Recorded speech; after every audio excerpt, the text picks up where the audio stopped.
Well, the first thing I want to say is hello to everybody. This is our inaugural Luxe Talk, and this is where we're going to light up the conversation.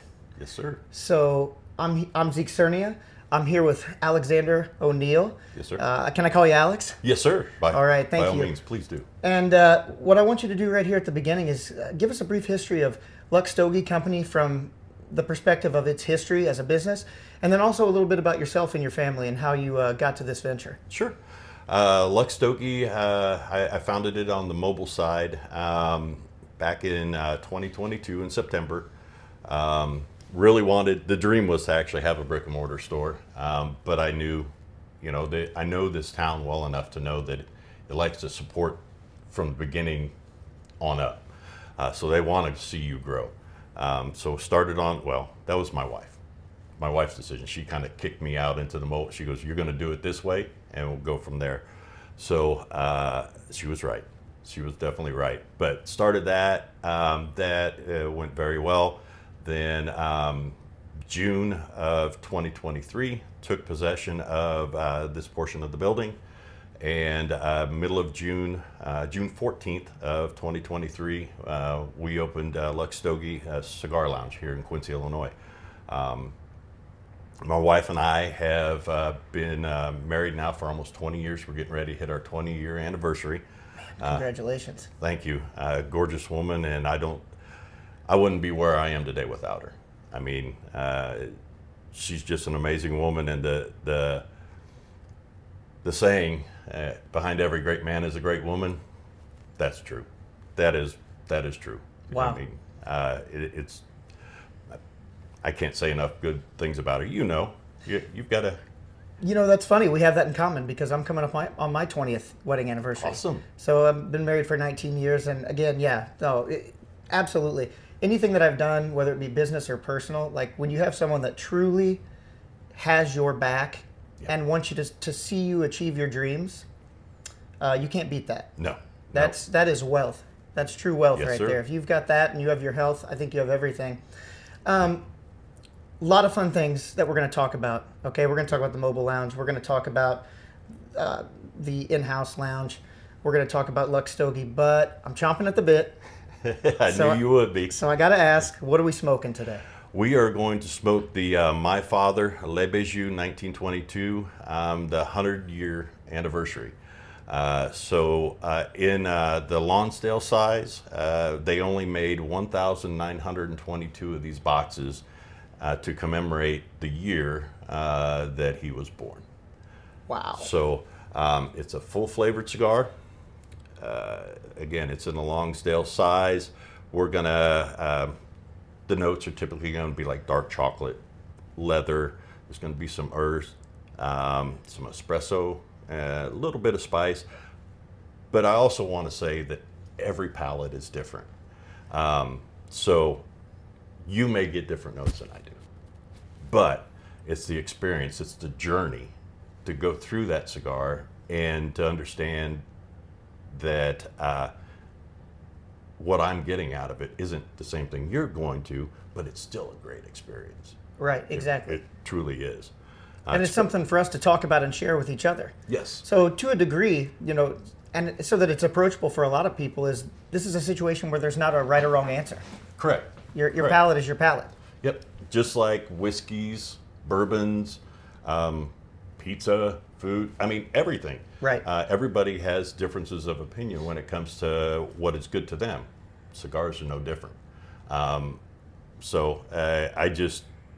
try to learn my customer's palate so that the next time they come in, they go, "What do you think?" I want to maybe. I've had them, especially a new cigar smoker. I've had them in the mild range, and they want to kind of step it up a little bit in strength and kind of get their feelers out there to see what else is new. Then we can go from there and keep working at it. So it's a really cool journey. If you don't mind, can I cut your cigar and Absolutely. light it for you? Actually, one of the things I was going to mention as a cigar lover myself is this is somewhat of a ritual. Yes. I don't know about you, but I've developed a very traditional, and it becomes a pattern that I fall into, things that I like to do, certain cuts, the way that I light it. Now, is this a situation where we're going to be toasting the cigar first, or will we not be toasting the cigar? So it is an open foot or a cut foot, so we will be toasting it first. Okay. I'll toast it. I'm gonna cut the end for you. Then I'll toast it, and then I'll give the cigar to you, and then I'll start to light it and have you puff on it a couple times so we can make sure that the end is lit.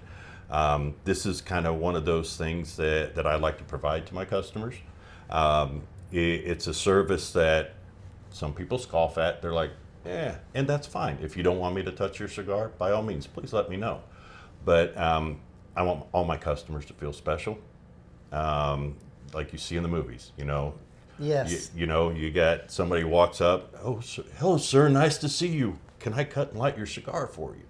You're really important to them. That's the same here. You're very important to us. Every customer is. So I am more than happy to cut and light the cigar for them. That way I know that they're going to have a very good experience. And one thing that I want people around here to know for sure is that I've been to a lot of lounges. I've traveled the country for work, and I'm always looking for the local cigar lounge. Because that's where you find out, you can learn a lot about a town or a community in a cigar lounge. Oh, Good yes. places to eat, things you need to see, attractions, and so on and so forth. But here at Luxe Stogie Company, when I come in, I get to see the guy with all the information, the guy that runs the show, the grand poobah. I get to Right. see him when I come in. And I think that's important. Do you think that's a special aspect of this lounge, that you've dedicated so much time and commitment to being here so that every customer gets the top tier experience when they walk in?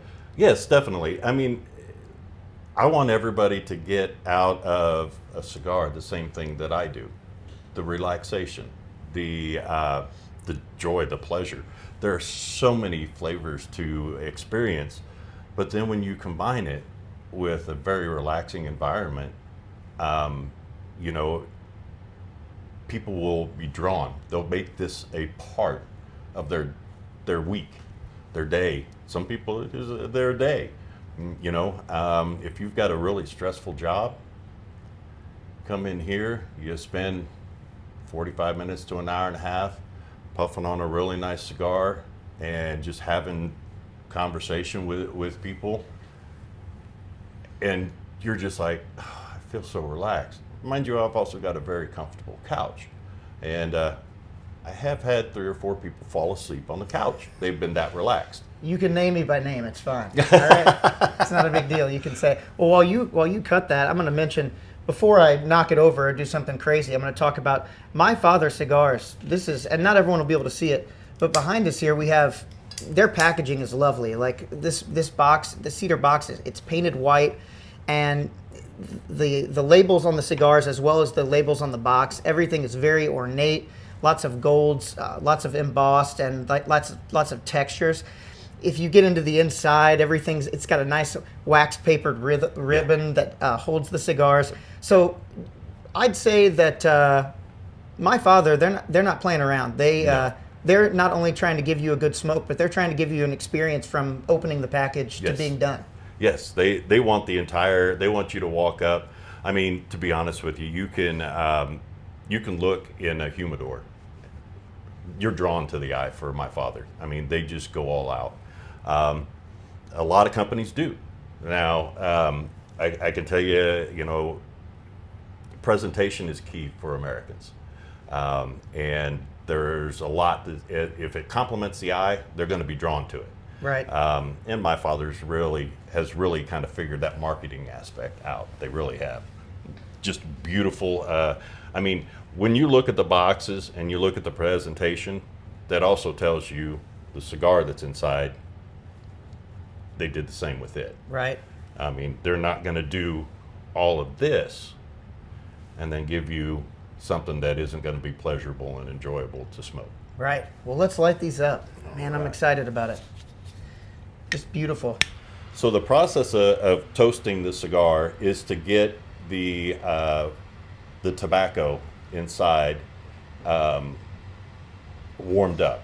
And it sounds kind of silly, but what it is, you don't want the instantaneous heat from lighting to shock the tobacco, because that could cause the wrapper on the cigar to crack, to break.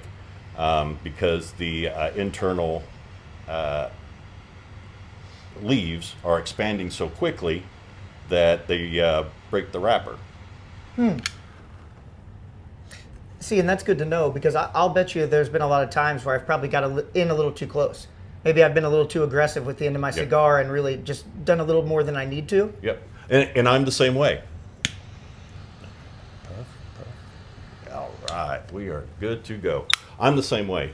I'm not gonna lie. I'm an impatient American. Right. I really am. So there are times that I have went straight into the light. Not saying that it's bad. I got lucky. The tobacco and everything in that cigar was pretty thick, so I got away with it. Right. But some cigars, mostly Connecticut's, because the leaf is thinner, still good flavor and everything, but it's thinner and it's wrapped pretty tight. Those have a tendency of cracking more. I like your lighter. Thank you. Now, could you talk a little bit, and this is something you've taught me since I've been coming to this lounge, but I think a lot of people jump right to having a torch lighter that's got as many flames as possible. How do you feel about that? Do you think that it's necessary to have more or less? Is less more, or is it, again, personal preference? I think that a lot of that is personal preference.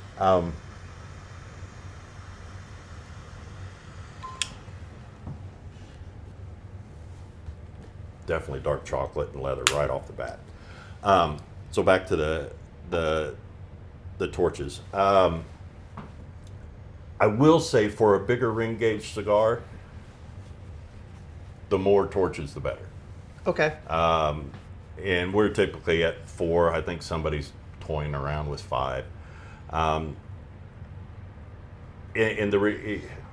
For impatient Americans, 4 will light a bigger ring gauge cigar faster. Okay. But my personal preference is a triple torch or even a dual torch. The dual torch is more versatile for me. I can get a cigar lit, and then I can use it also to touch up if the burn is a little off. And I do like the dual torch that kind of comes to a point that gives you that ability to be precise so that you're not burning off half the side of your cigar. Right. Well, let's get back into the lounge a little bit. Okay. I think that one thing since I've been coming here, and I love to come here. First of all, this has just become honestly a place that I can come and relax, just like you said. But I think another thing is I've seen people from all walks of life, and I think that when you come into Luxe Stogie Company, whether you just left a black tie reception or you just got off a hard day at work, a shift, this is a place you can come and feel welcome. Yes. And I think that that's an important thing for people to know. This is a very approachable lounge. I've been to lounges where it might be hot or cold. It might be one or the other, where I felt like, oh man, maybe I can't come in and smoke because I'm not dressed a certain way, or or maybe the opposite, where I go in after a wedding reception and I'm like, am I coming in here trying to look like a big shot or something because I'm maybe a little overdressed? Would you say that you're catering to everybody? Oh yes, definitely. Don't mistake this appearance for this is how you have to dress. Right. The one thing I have learned with the lounge, I like to dress up. I like to put this. I feel good. Now, does that mean you have to? No. But I will say that I just ask if you're going to come in, make sure your attire is appropriate. Yes, absolutely. Yeah, you're okay with shorts and a t-shirt and flip-flops. That's fine. But if there's anything that might offend somebody, I just please ask that you... exactly. You respect everybody else. Because that's my number one rule. In this lounge, my number one rule, always be respectful. And I demand that of everybody. I know demand is a harsh word. But as long as we're respectful, we can get past any disagreements. Yeah, and just exactly. agree to disagree. Exactly. And so we've got the lounge here. People are coming in, and obviously this is a big retail business. So a lot of people, especially in the summer months in particular, they're hitting the golf course, they're having the barbecue, they're having the family reunion, they're going to that wedding reception that they're outdoor to take some pictures. So how much is available on the mobile side where people can come maybe rent from you, the ability to have the mobile lounge come to them? And is there a side also of trying to get into the space and have a personal experience here at the lounge? Both are available. Both are, you can reserve us. We can go do, the mobile lounge is available for rent. We can do,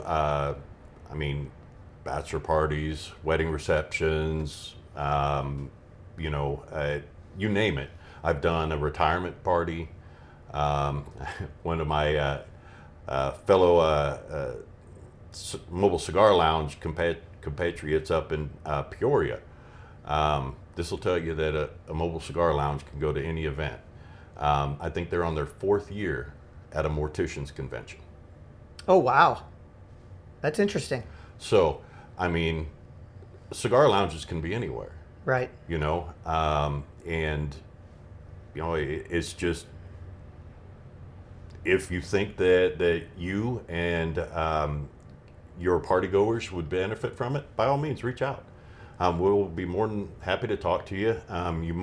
You'll talk to me. You might also be talking to my wife. Unfortunately, sometimes I get really busy with this, and she helps me with my scheduling. But she is also the face of Luxe Stogie as well. And she's great. She, amazing woman, and she's, like we said before, she supports me. And although you smell like smoke. Yep. It's a woman's job. It's your wife's job to come home. However, I go into a lot of lounges, and this isn't just a man's game. There's a lot of opportunities out there and to get into the cigar world, I think, for women. And I think that here, I've seen it a couple times, and obviously they're welcome to come in and kind of get into it as well. Would you say that's fair? Certainly, definitely.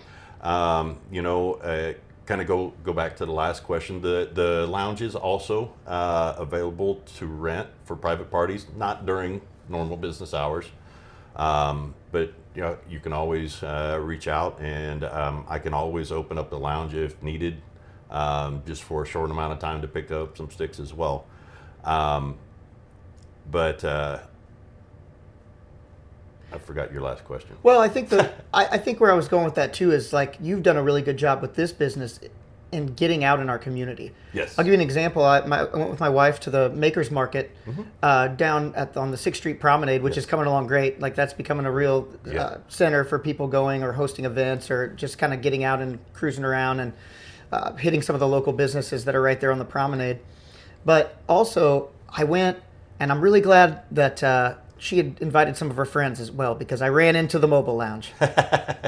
And it was on. I was like, man, I went over and I talked to you, and then I saw some familiar faces, and I was able to sit down and relax. It's like incorporating that into an event.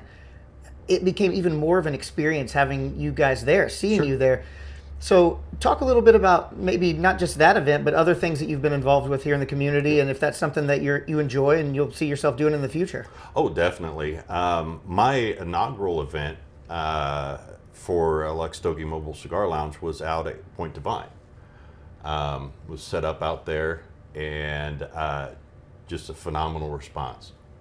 People were like, oh, wow, I didn't know. And, we had the leather chairs out there, the coffee table, we even had a rug. And so people were able to sit down. Not only were they, I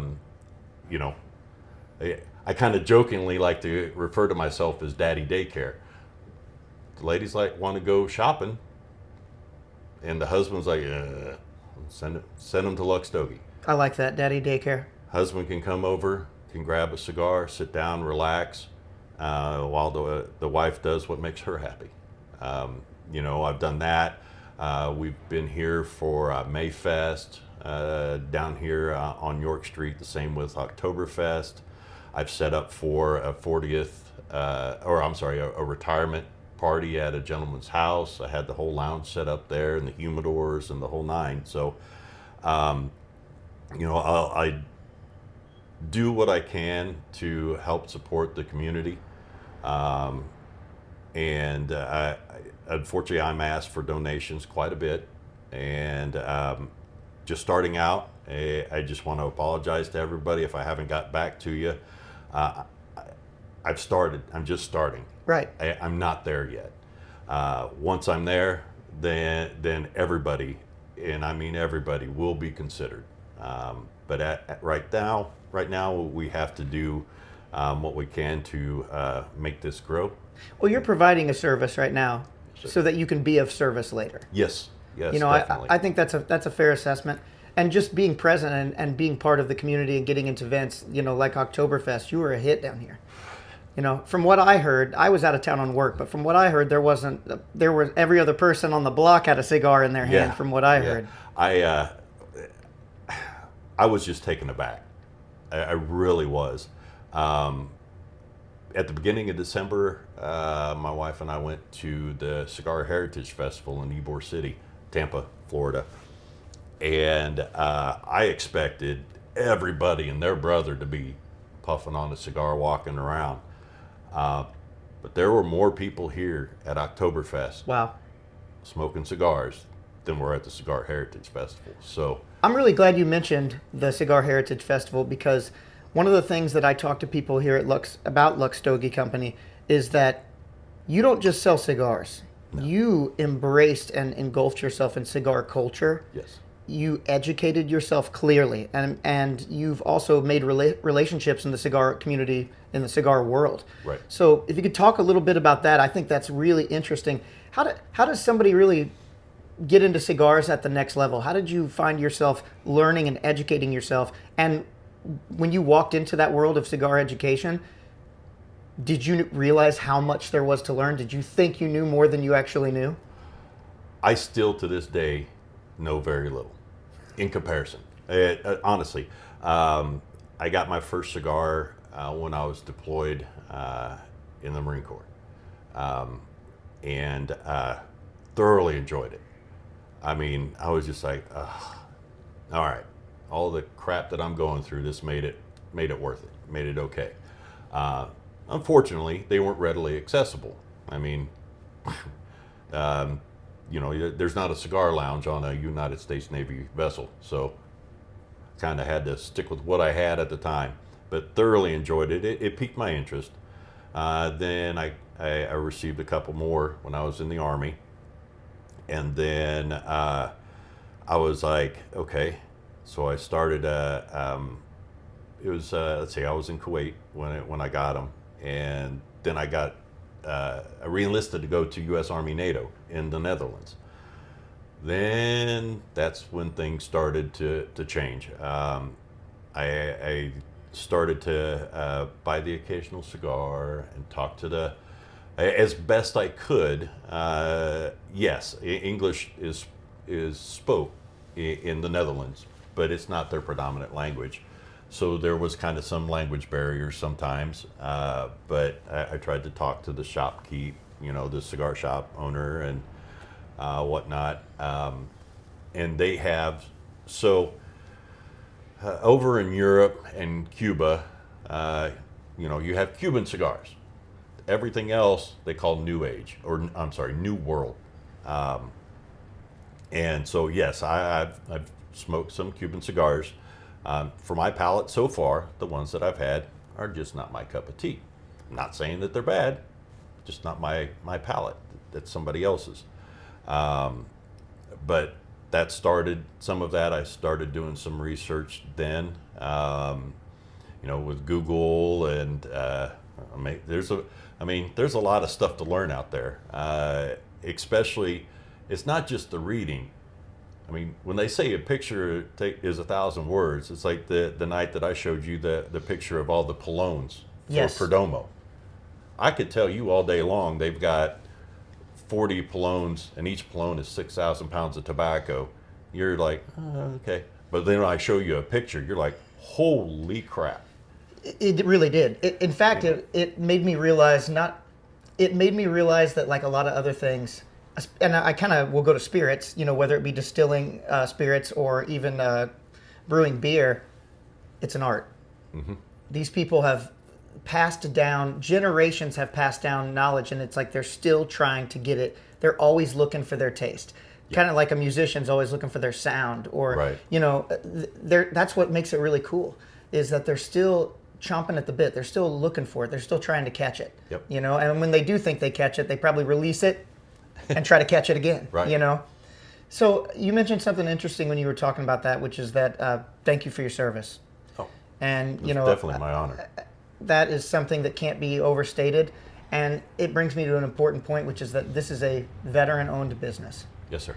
And your military experience, maybe give us a brief overview of exactly what you did in your time in the service, and what that was like.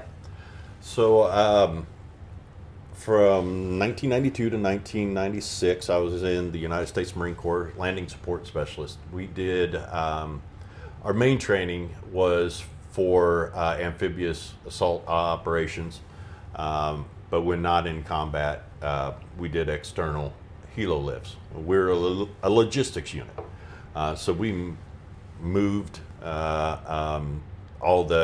everything but the personnel. Okay. We could do it. We could load the airplanes. We could load the rail cars. A lot of what we did was external helo lifts with the CH-46, the predecessor to it's the one that everybody calls the Flying Frog. It's got the two propellers. Now, mind you, all the ones that we used in the Marine Corps at the time I was there, all of them flew in Vietnam. So we're dealing with some tried and true machinery, which had gotten a little old. Okay.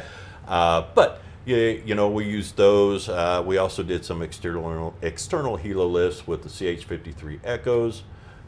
Those are a triple turbine jet engine helicopter, just a massive beast of a machine that I'm still at this point in time, I'm still in awe of that helicopter. But I served 2 6-month deployments overseas. So I did 2 6-month deployments on United States Navy ships. Okay. So I've been to Spain, Italy, Greece. We did a humanitarian effort in Africa, Tunisia. I also had the honor of being at the 50th anniversary of D-Day in Normandy, France. Yeah, you were telling me about that once. That had to be. That was the highlight of my military career. It really, really was. It's eerie, just like going to the Vietnam Wall, you know, the memorial. It was eerie, but to be able to talk to the survivors and to thank them Yeah. for what they did. Emotionally overwhelming. Yeah. Oh, by far. Yeah. I mean, these guys were badass before badass was cool. I mean, you know, back then they didn't look at the veterans the way that most people do now. Then I went, got out, and civilian life wasn't for me. So I instead of going back to the Marine Corps, I wanted to something else. I didn't know what that was, so I joined the Army. Hindsight's 2020. Should have probably went back to the Marine Corps, but I still I was a network switch operator. Basically, I was deployed to Camp Doha, Kuwait. I got there right before Operation Iraqi Freedom. So all communications that went through the U.S. military came through our unit. Every piece of communication, whether it be internet, whether it be phone, whether it be radio, Wow. it all came through us. We facilitated that communication. It was a multi-service. So we were connected to Navy, we were connected to Air Force, we were connected to Marine units, we were connected to Navy ships. It was everything. You know, and it was a tumultuous time, but they came in with a plan, plan didn't work, so we had to make a change quick. So, but I will say that it was something that I definitely learned from.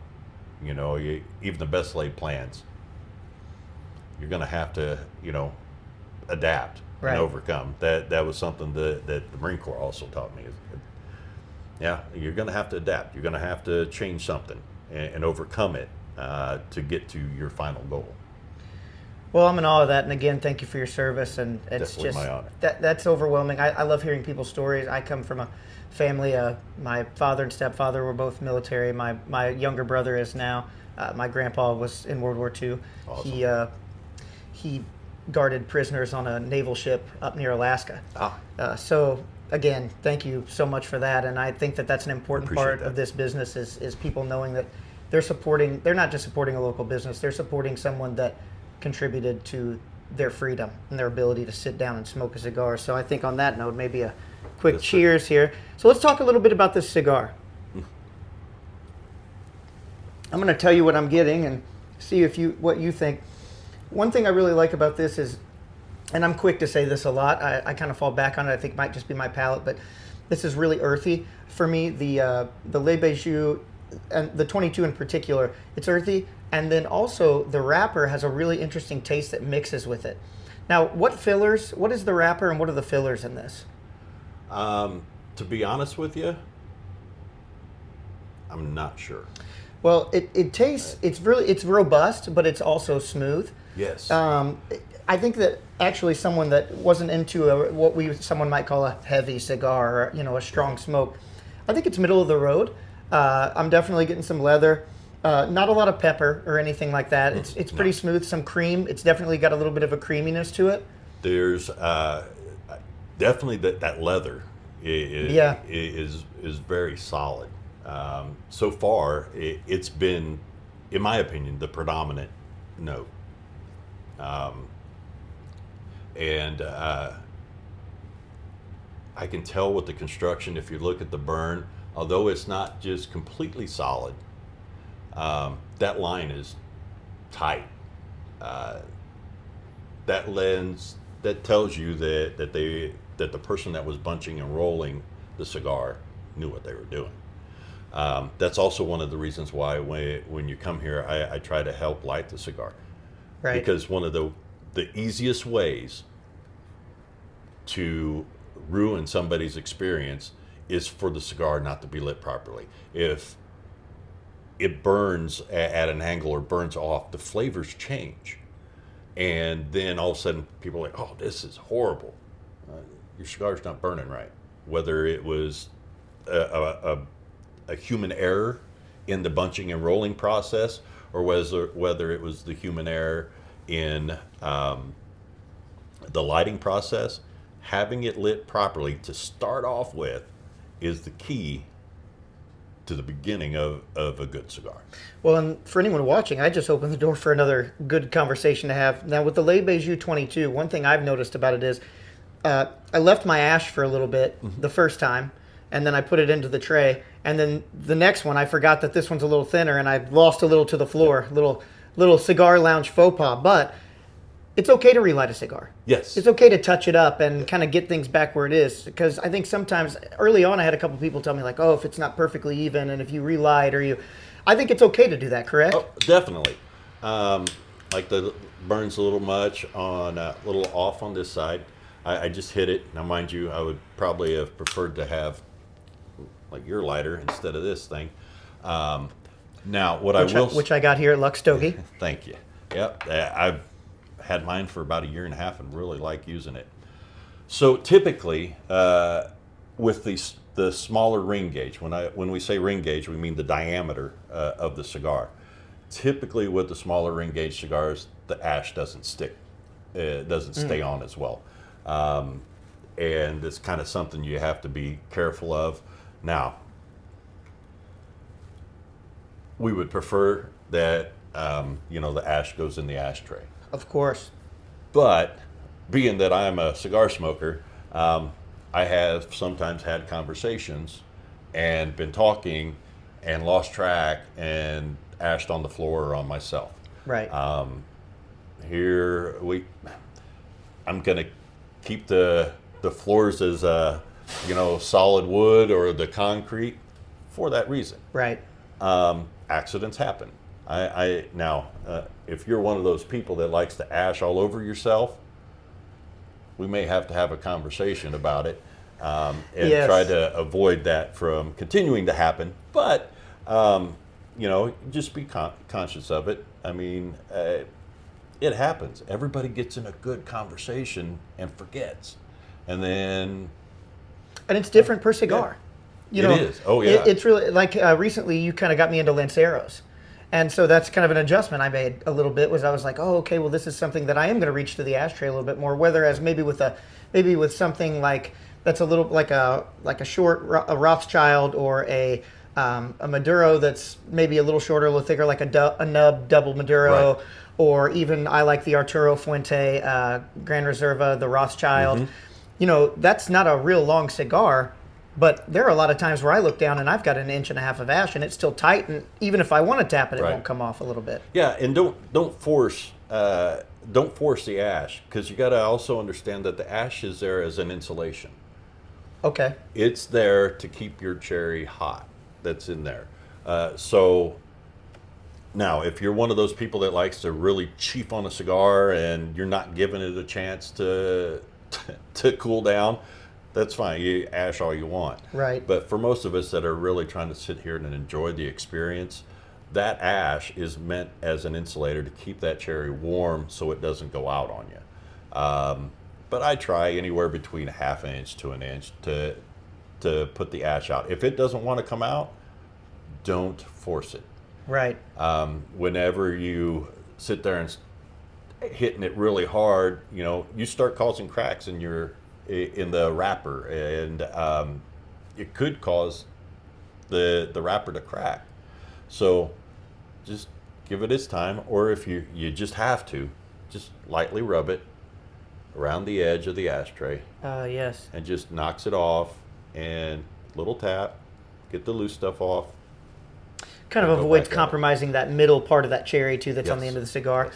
And one thing that I think we've discussed before, which is also important, is a really expensive cigar isn't always the best cigar, and a moderately priced cigar might be the best cigar you ever smoke. Right. That's, again, it all goes back to palate. The same can be said for whiskeys and bourbons and scotches and everything else. Just because it costs $100 or $100 doesn't mean it's the best in the world. Right. So a lot of that will be your palate, what you want. Now, if you think that $100 cigar is the best cigar in the world, it is the best cigar in the world for you. Right. Right. But there are so many different opportunities out there.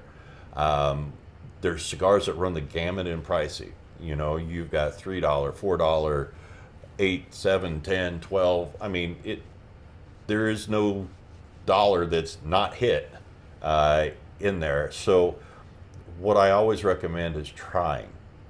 Always try new cigars. There's always a new experience out there for Right. you. Just because it's a high dollar cigar doesn't mean that it is going to be your favorite. Right. And that's one of the things nice here is that you have a history with a lot of the companies. Yes. That the products that you're selling, you've developed relationships. I know you've developed a relationship with Southern Draw. I know that you've had some experience with the family at Arturo Fuente, which confessedly, I'm a fan. But again, that's another great example of one of my favorite smokes. I mentioned the Gran Reserva series, the Rothschild. It's not a super high end, it's not a super low end, and I love that smoke. It always hits the way that I want it to. I can count on the construction, I can count on the quality, I can count on the burn. I know what I'm coming back to. Now, not to deflect too much, but you've got an expansion going on here at the lounge. Yes. Okay, let's talk a little bit about that. What's going on with the expansion? So the space is going to be about over double the size that we currently have. And it actually there might be a video that we launched a little bit prior to this one being published. but we're also going to have humidified cigar lockers that can be rented. Those are going to be lockers that you can store your cigars in, and just like any other hobby or recreational thing that you do, they have accessories that can get quite expensive. Cutters and lighters. There's some companies that the cheapest lighter that they have is $80, but then they have some that are $5,000. And just throwing one of them in your pocket with your keys is not something you want to do. So you can always store that high-end stuff in your locker along with your cigars. You can also store your favorite whiskey, scotches, or bourbon in there. We'll also have a bar with glassware. So glassware and ice, so you don't have to worry about hauling in your whiskey glasses and whatnot. We'll have that for you. We can pour it in there. And then we'll have, the seating out there and, our TV and a couple, we'll have a couple areas where if it's just you and a friend want to sit and talk and don't want to be a part of the group, you can. I'm also, I've talked about it a couple times with some people. I'm going to have what's called the Blue Room.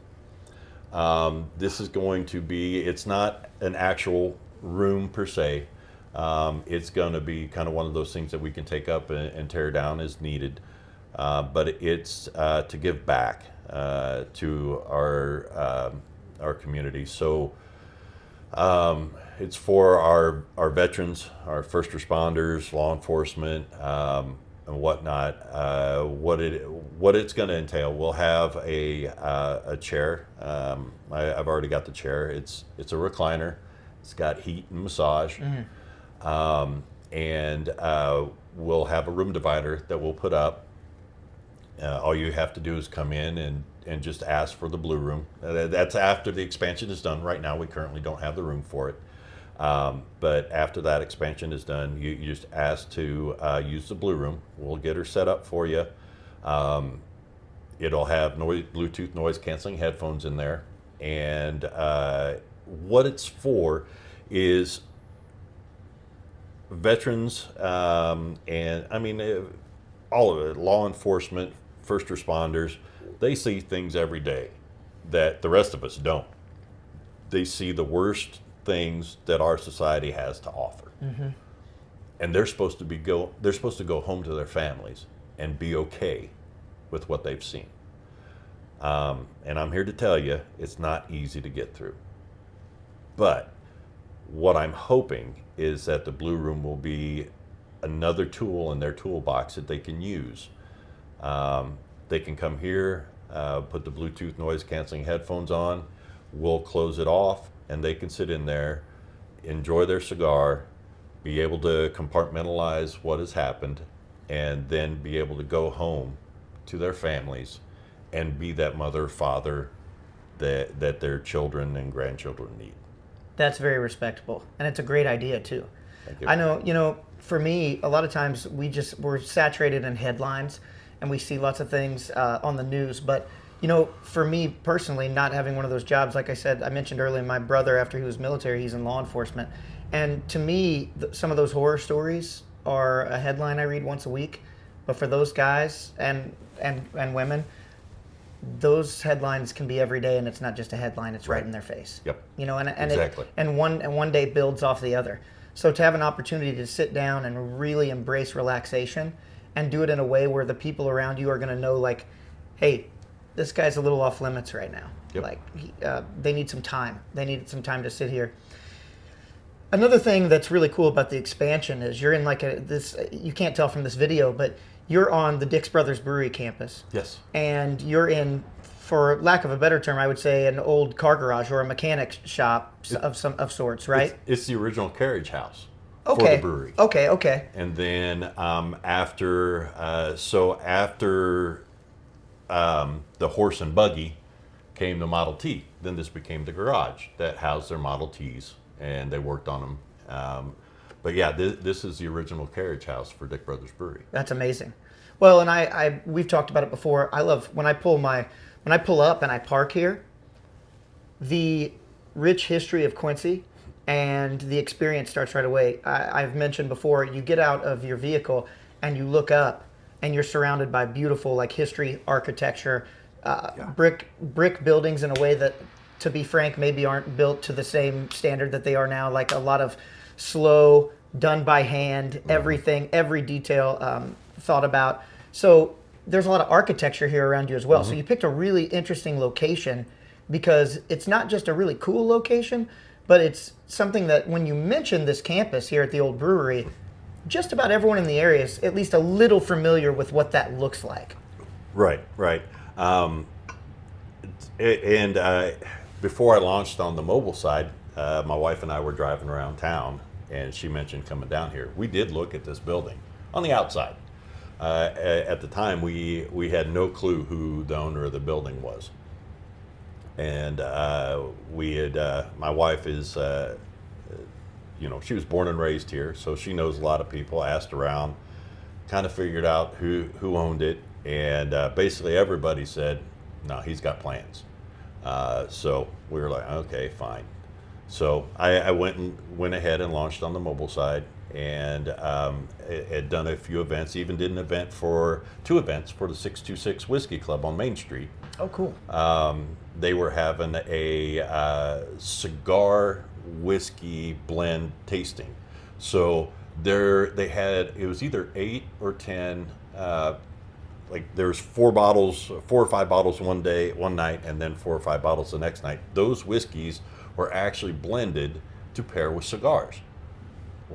What better thing to do than to have a mobile cigar lounge show up and set up, and they went through all the whiskeys and the tastings in there and stuff. And so an amazing event. I also set up for a car show that on Main Street as well.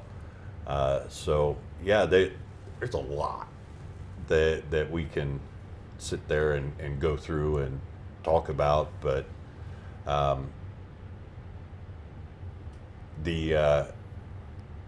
don't know where I was going with that. Well, I think that I get what you're saying. I think whether it's the mobile lounge or it's here on site, this business, this experience is accessible to everyone. Yes. I can catch you out in the community in a one setting. I can catch you here at the lounge in one setting. I can just pop in to grab a few sticks for the weekend to go home, and that's a completely different experience. I think that if there's one thing I want people to take from this first Luxe Talk, it's that everyone is welcome here. And if you feel like you want to get into cigars or you want to dip your toe in those waters, whether you've never smoked one before or you've had thousands of cigars, there's a place for you here. Oh, yes. Definitely. And there's a future for you here from a perspective of friendship. One thing that I think that, and I know you've talked to me before about this being part of your vision, is that people can come here and we all have in common that we want to talk about cigars. Right. You know, in a very polarized world, in a world where a lot of times our communication is digital and not always face to face, this is such a great opportunity to sit down and remember that we have way more in common with the people around us than we actually have differences. Right. I love that here. I can come here and, I own a business as well, and then I do other things on the side. But when I come to Luxe Stogie, I'm Zeke, the guy that likes Maduros. And I like that. It's a true escape. Like, we all know each other for our love of cigars. Right. And we still have good conversations about work or things of that nature. But it's always great conversation that is in the interest of learning, growing, intelligence. Everyone knows to respect people around them, and we don't always agree, but I've met every different type of person around here. Right. I've sat down with welders, I've sat down with mechanics, I've sat down with an old friend of yours that is a pastor over in Missouri. Yeah. I've met people of all walks of life, and when I've left, I've had kind of a inward and outer smile of like, man, I learned something today. Like, I gained a perspective that wasn't just the one that I had when I walked in. Yeah. And that all came from just sitting down and lighting up a cigar Right. and talking about whatever comes up. Okay? Yep. And like we said, with the Luxe Talks, this is where conversation. We're gonna light up. We're gonna light up conversation, and we're gonna talk about things. So this is the inaugural talk that we're having, and we plan on doing more. Yes, sir. The format may be different each time. We may have different guests. We're going to have, you may be on some, I may be on some. We may have a couple people that neither one of us are on. When you round out this conversation, when you think about the stuff that we've talked about today, when you think Luxe Stogie Company, Alex O'Neill, are you on the way to what you envisioned? And if you are on the path to what you envisioned, what do you see going forward? What's your ultimate dream? Yes, I'm definitely starting my dream, my path on my dream. You know, something that bothers me the most about our society today is that just because somebody has a difference of opinion doesn't mean that that's a bad person. Right. And our society has gotten to this delete, you're not my friend type thing. People have been friends for 15, 20 years. And because they had a difference of opinion in politics, of all things, now you're not friends.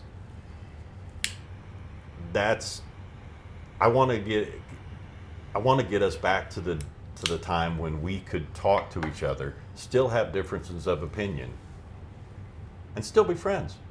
There are a bunch of people down here that I don't agree with their opinions, but if they needed help, I would give the shirt off my back to help them. That's what our society needs. I want this to be a place that people can come and relax. I mean, the two biggest things killing Americans today, obesity and stress. Sitting down, enjoying a cigar for 30 minutes to an hour and a half, even some of these will last 2 hours. Being able to reduce your stress can do wonders for your health, for your mental well-being.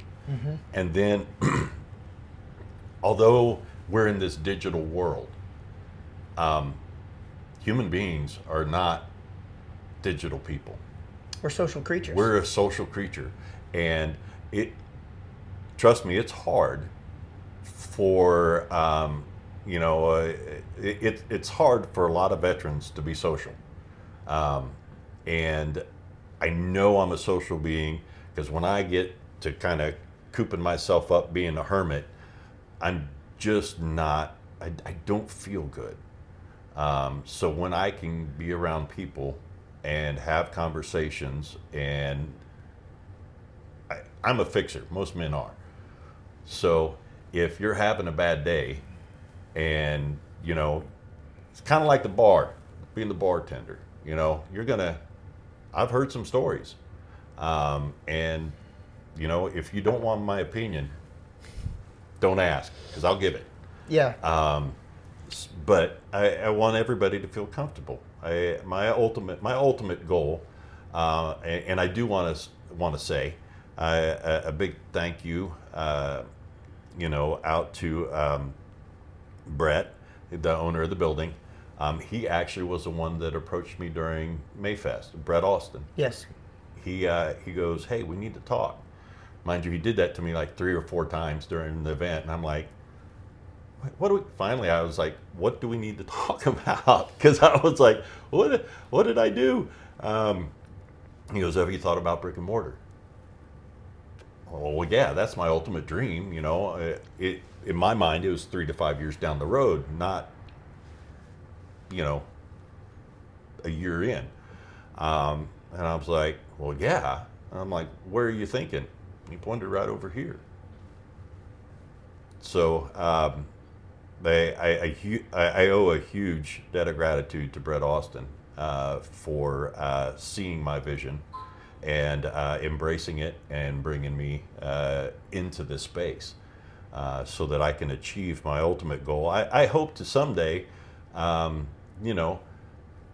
this to be so successful that I take over the entire building, not just half of it. to have the whole thing, to make this into a place that every social and economic person can come in here. Business people can bring their laptops, do their work from here. You know, the mechanic that just had, you know, the starter fall on their head and had a bad day and just wanted to sit down and, you know, relax, decompress and go home. You know, everybody can come in here and enjoy a cigar. If you look at recorded history, back to the beginning of recorded history, we've always been smoking. Yes.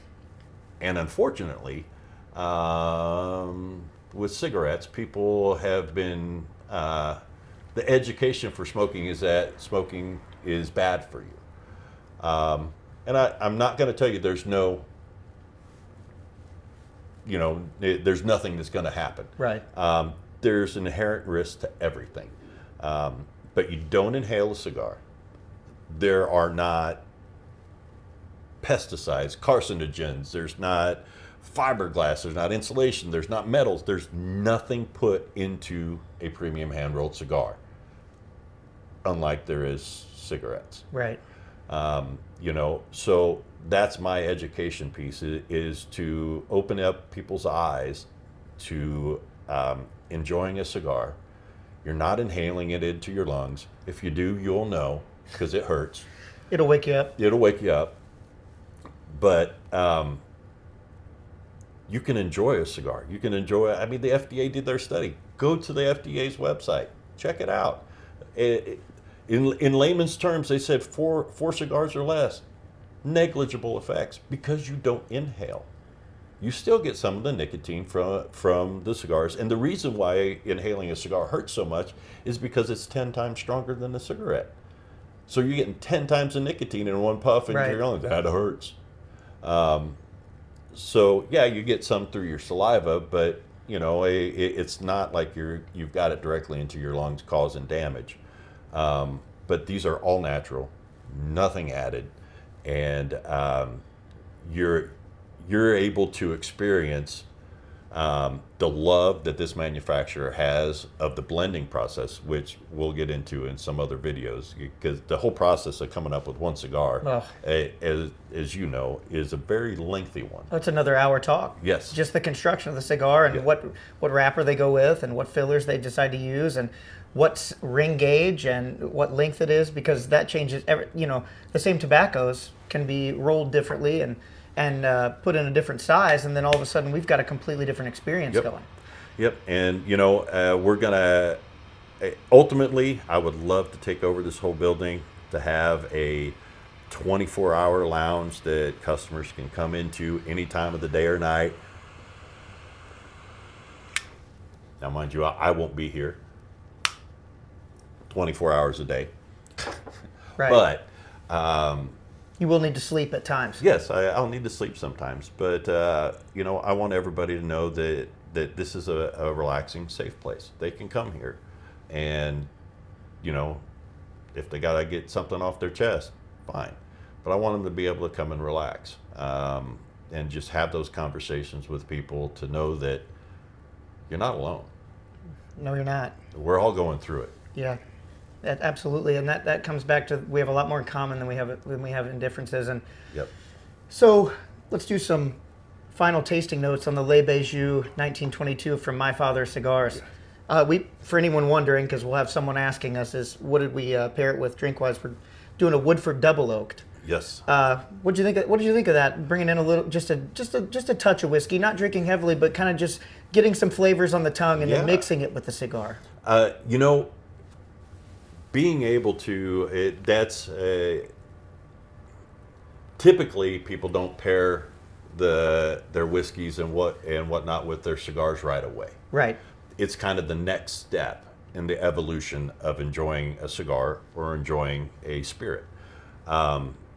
So you can run into a cigar that will destroy the flavor of your drink. And vice versa? And vice versa. Yeah. You'll find, I have found, for me, for my palate, lemonade will destroy the flavor of every cigar. And after you told me, I had some lemonade. That this was a while back. You told me that, and I took a sip of lemonade, and let me tell you, you were right. But you also know that I'm the kind of person that most of the time for me it's not spirits. Right. Most of the time for me, you know me, I love a cup of black coffee, and I love a sweet tea Sweet with tea, some of yeah. them. You know, so a lot of it, and we've said it, we will repeat it again. It comes back to palate. Yep. Comes back to taste. Toward the end of this, I thought that the flavors really all started to come out. In fact, the leather really, it really shines through, like you Yes. said. And I even got a little bit of a coffee or a cocoa bean, to be honest with you, which is interesting because I've smoked the Le Bijou 22 a couple times before, and I don't know that I've necessarily got that, which goes to show you time of day, what have I had to eat that day, Right. what am I drinking, you Yeah. know, that all makes a difference. Yeah, and you know, so they do. If you go online, espresso was one of those flavors Oh, okay, that they interesting. listed. But again, that's your palate. I mean, now, kind of as an education piece, when we say flavors, you know, we're not eating the cigar, so you get looked at really funny when you start talking flavors, and people kind of, you know, give you the so what I recommend, taking a slice of an orange, plug in your nose, take a bite of that orange. Doesn't taste like an orange. Right. Let go of your nose.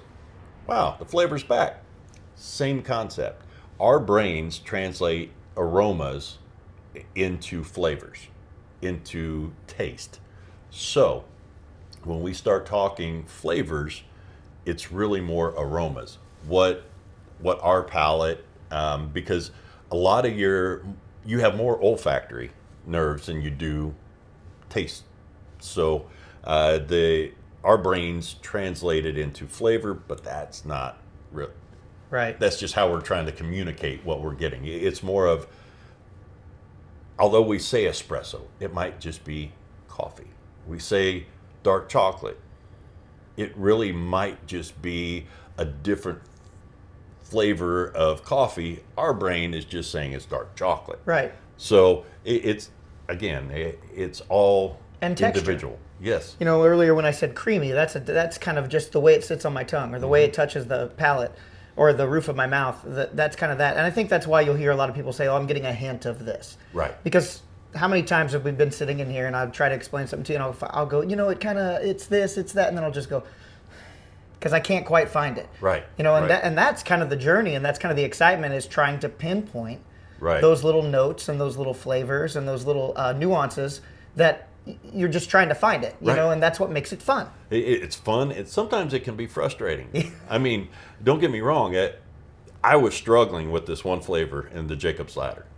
And Southern Draw. Yep, the Southern Draw Jacob's Ladder. And you and I were smoking it. And I couldn't figure it out because I was getting the leather. Then it was coming in with the dark chocolate. And then there was something a little sweet, little fruity on the backside. And I couldn't figure it out. And you're like, black cherry.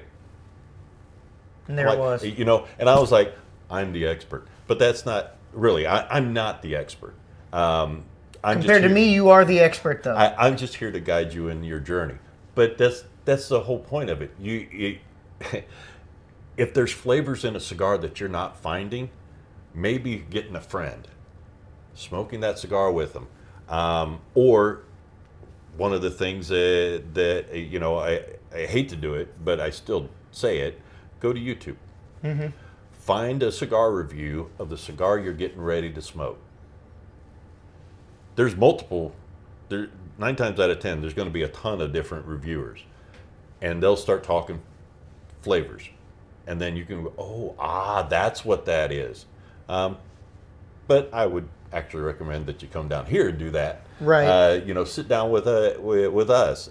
We can talk you through in person and whatnot. But if for some reason you can't, that's fine. You know, YouTube's out there to help guide you in that cigar journey. Well, I speak for everyone here at the lounge when I say we're here to make it an event. Every smoke's an event. Every smoke is an experience. Every smoke is a moment. And like I said, this is our inaugural Luxe Talk. We're going to be doing more, so I hope people tune in, and I hope they enjoy this one. Oh, definitely. And they definitely. hope they look forward to it. And it's been really fun. As we close it out again, I'm Zeke Cernea. This is Alex O'Neill, the owner and operator of Luxe Stogie Company here at 910 York Street here in Quincy. Sir, I'm going to shake your hand. This was a lot of fun. Yes, thank you. Thank you so much for having me. Oh, definitely. Thanks for letting me be part of this journey, because I love being here, and it's definitely added something to my life that wasn't here before. I And appreciate it. any time that someone does something that makes a difference in my life, in many different ways, like I said, between your service and the service you're providing here now. So just thank you for being here. And I think it's fair to say for our inaugural conversation, we lit up the conversation. Yes, we did. All right. Yes, we did. Well, thanks for tuning in. Thank you, everyone. Thank you so much. Alex O'Neill. I'm Zeke Cernea. We'll see you guys hopefully again in the future. And keep lighting up and keep lighting up the conversation.